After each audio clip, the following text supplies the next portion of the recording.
gør vi klar til at teste rampen. For at se det sidste stykke vej ind i bygningen. Nu er han lige i gang med at komme rundt om hjørnet. Vi antager, at der bliver gjort plads til, at han kan komme rundt med paller på nede i den anden ende. Og så fylder vi en palle på nu.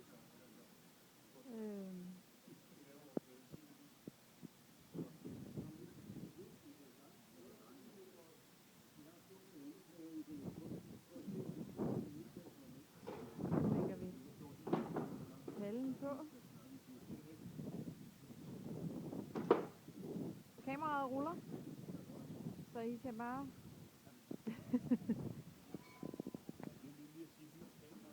Ja, værsgo og action.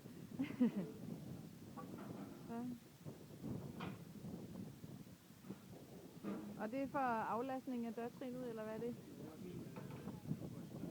Ja. Selvfølgelig bliver der også lagt en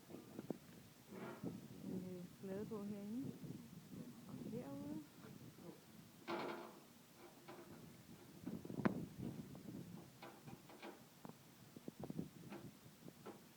Sådan.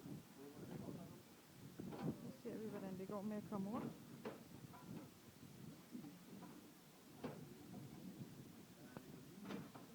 Det kan lige lade sig gøre, siger han. Og hvad er det, der ikke kan lade sig gøre? Du rammer døren herover. Yes. Og man kunne se, at du var rigtig tæt på herover. Ikke også? Jo. Der var du rigtig tæt på.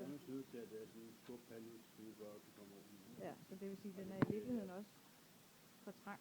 Kunne man vinkle den, så du startede, altså så du havde en større bue på? Tror du ikke? Ja, vi må prøve alle muligheder jo. Så prøver vi at starte så yderligt vi kan.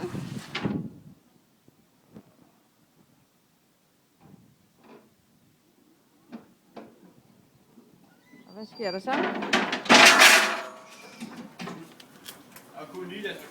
Det kunne lige lade sig gøre, og uden at ramme døren.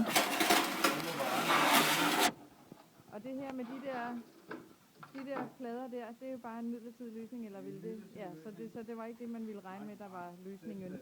Nej. Yes. Okay. Så trykker jeg